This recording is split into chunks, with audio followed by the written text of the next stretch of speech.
This channel does not promote any violent, harmful, or illegal activities. All content provided by this channel is meant for an educational purpose only. নির্বাচন কমিশনের জন্যই ভয়ের পরিবেশ তৈরি হয়েছে।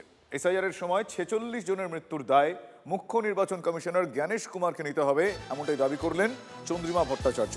Voter লিস্টে নাম উঠেছে, আবার গিয়ে তাকে ভোটের জন্য তার নিজের নাগরিকত্বের পরিচয় দিতে হবে, যখন সুপ্রিম কোর্ট বলছে যে ইসিআই কিন্তু নাগরিকত্বের পরিচয় মানে দেওয়ার কোনো লোক নয়, সুতরাং তাকে আবার ডকুমেন্ট দেখাতে হবে, আবার যেতে হবে।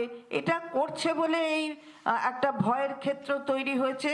আর এর দায় সম্পূর্ণভাবে নির্বাচন কমিশনের, এবং যারা মানে সবচেয়ে বড় কথা আমাদের যিনি একেবারে মাথায় রয়েছেন শ্রীযুক্ত জ্ঞানেশ কুমার, তাকে তো এই দায় নিতেই হবে। এতগুলো মানুষের প্রাণহানি, এর দায় তো তাকেই নিতে হবে। পরীক্ষা রেজাল্টের পরেও অনেক পড়ুয়া আত্মহত্যা করে, তাই বলে কি পরীক্ষা নেওয়াই বন্ধ করতে হবে? ঠিক এইভাবেই তৃণমূলকে পাল্টা বিজেপি নেতা তাপস রায়। এসআইআর নিয়ে যা যা ঘটেছে, যে কোনো মৃত্যু খুবই দুর্ভাগ্যজনক। তারপরে যদি অকস্মাৎ হয় বা কোনো কারণে হয় তো বটেই না, তাহলে তো এই যে বিভিন্ন পরীক্ষা ফল বেরোনোর পরে অসফল বা যেটা আশা করেছিল সেটা না করলে পরে আমরা দেখি বেশ কিছু ছাত্রছাত্রী সুইসাইড করে, তাহলে তো পরীক্ষার ফল বেরোনো বন্ধ করে দেওয়া উচিত। এবার এসআইআর নোটিশ আতঙ্কে মৃত্যুর অভিযোগ। বীরভূমের সাঁইথিয়ায় হৃদরোগে আক্রান্ত হয়ে এক বৃদ্ধের মৃত্যু হয়েছে। 3 ছেলেমেয়ের নামে নোটিশ আসায় তিনি আতঙ্কে তার মৃত্যু হয়েছে বলে তার পরিবারের তরফ থেকে এই দাবিটা করা হচ্ছে। মৃতের নাম জানা যাচ্ছে মালেক শেখ। উত্তরপ্রদেশে কর্মরত হওয়ায় বারাণসীর ভোটার কার্ড মালেকের, কিন্তু 2002-এর ভোটার তালিকায় তাঁর নাম নেই। 2002-এর তালিকায় ম্যাপিং না হওয়ায় শুনানিতে ডাক এই মালেকের ছেলে এবং তার মেয়েদের। আর এই আতঙ্কেই হৃদরোগে আক্রান্ত হয়ে তার মৃত্যু, এমনটা তার পরিবারের তরফ থেকে অভিযোগ করা হচ্ছে। আধার কার্ড পাই নাই, আধার কার্ড করেছিল, আধার কার্ডও পাইনি, তার জন্য আর এসআইয়ের মানে কোনো কাগজই জমা লাইনি। কাগজ টাকা ফেরত নিয়ে এসেছিল বাড়ি, ওখানে হয় নাই বলে এখানে পালিয়ে এসেছিল। এখানে চিন্তা করছিল খুব, অনেক চিন্তা করো না গো, যা হবে দেখা যাবে, তুমি অত কেন ভেঙে পড়ছো। এবার সবাই মিলে ওকে চাপ দিচ্ছে, বইয়ের বাবারা চাপ দিচ্ছে, আবার আমাদের আমরা কিছু বললাম যে কাগজ ফেললে না তাইলে কি হবে। এই চিন্তা করে করে আমার আব্বা সন্ধ্যেবেলায় হার্ট অ্যাটাক করেছে। না, ওর কিছু নাই, ওর কোনো ডকুমেন্টস নাই। না, ওইখানকার ভোটার কার্ড আছে 2015 বানারসে 25-এ, এখানকার কিছু নেই। উনি আতঙ্কে ছিলেন। হ্যাঁ, ও আতঙ্কে ছিল, বিরাট আতঙ্ক। 3 ছেলে না, একবার কোনো প্রমাণ পেয়েছে না। 3 ছেলে এবার কোথায় যাবে আমার? বীরভূমের সাঁইথিয়ার পর পশ্চিম মেদিনীপুরের চন্দ্রকোনা আবারও এসআইআর শুনানির আতঙ্কে মৃত্যুর অভিযোগ উঠছে পেশায় রাজমিস্ত্রি 65 বছরের আলম খানের বাড়ি চন্দ্রকোনার মহেশপুরে। বৃদ্ধের স্ত্রীর দাবি, গতকাল সন্ধ্যায় বিএলও এসআইআর এর শুনানির নোটিশ দিতেই দুশ্চিন্তা শুরু হয়ে যায়। অসুস্থ হয়ে রাতেই আলমের মৃত্যু হয়।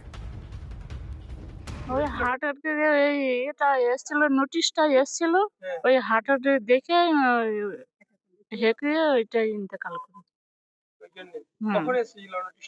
কালকে 4টের সময় এসেছিল। হ্যাঁ, কালকে নোটিশ এসছে, এসআইআর নোটিশ। নোটিশটা দেখার পরই ও হতাশ হয়ে গেছে, আতঙ্কিত হয়ে একে দেখাচ্ছে আমাকে নিয়ে পালিয়ে যাবে, আমাকে রাখবে নি, আমাকে তাড়িয়ে দিবে, আমি কী করে বাঁচবো, আমার কী হবে, এরকম আতঙ্ক করতে করতেই বাস বুক ধড়ফড় করতে করতে অসুস্থ, সেই অসুস্থ থেকেই মারা গেছে। আগামীকাল শুরু এসআইআর শুনানি। প্রস্তুতি তুঙ্গে এই মুহূর্তে বারাসত 1 নম্বর বিডিও অফিসের কাছে তৈরি হয়েছে শুনানির কেন্দ্র। প্রায় 33,000 আনম্যাপড ভোটারকে ডাকা হচ্ছে শুনানিতে। এসআইআর এর শুনানি পর্ব চলবে 3টি ভাগে। প্রথম দফায় শুনানি চলবে সকাল 9টা থেকে 11টা পর্যন্ত, এরপর বেলা 12টা থেকে দুপুর 2টো পর্যন্ত এবং বিকেল 3টে থেকে 5টা পর্যন্ত শুনানি চলবে। সিসিটিভি না থাকলেও পর্যাপ্ত পুলিশ মোতায়েন থাকছে এই শুনানি কেন্দ্রে। রাত পেরোলেই হিয়ারিং, আর তারই প্রস্তুতি চলছে এই বারাসাত ব্লক 1-এর কাউন্টার করা হচ্ছে। এই কাউন্টারের প্রত্যেকটা জায়গায় একটা করে টেবিল থাকবে। এই কাউন্টারে এক একটা গ্যাপে 2টো করে টেবিল থাকবে। মোট বারাসাত ব্লক 1-এ 11টি টেবিল হবে বারাসাত বিধানসভার জন্য। আর সেই 11টি টেবিলে প্রতি টেবিলে প্রতিদিন প্রায় 100-র বেশি মানুষ আসবেন। এই যে জায়গা দেখা যাচ্ছে, এইটুকু জায়গার ভেতরে প্রায় 1000-এর বেশি মানুষ আসবেন। এটাই হচ্ছে সব থেকে বড় চ্যালেঞ্জ।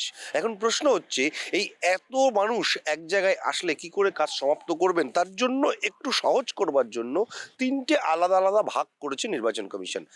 প্রথম সকাল 9টা থেকে 11টা, সেই স্লটে কিছু মানুষ আসবেন। এই যে 1000-এর বেশি মানুষ আসবেন তার একটা অংশ 9টা থেকে 11টা, সেকেন্ড 12টা থেকে 2টো, থার্ড 3টে থেকে 5টা।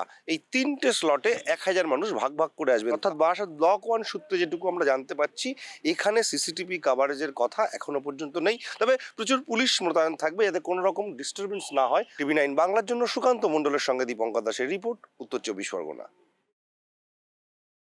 যেটা করছে যে ছোট জায়গার মধ্যে, এটাও একটা হটকারিতা এই কারণে যে সেখানে মানুষ বিরক্ত হয়ে অর্ধেক চলে যাবে হিয়ারিংয়ে, এবং হিয়ারিং ঠিকমতো হবে না। আর যারা হিয়ারিং নেবে তারা যে কী হিয়ারিং নেবে আমরা কিছু বুঝতে পারছি না।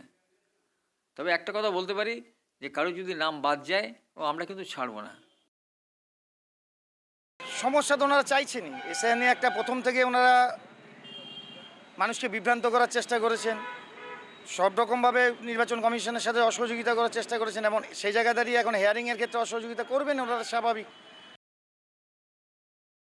প্রতিটা বিধানসভায় কম বেশি করে প্রায় 30-35 হাজার ভোটারের নাগরিককে ডাক করেছে হিয়ারিংয়ে।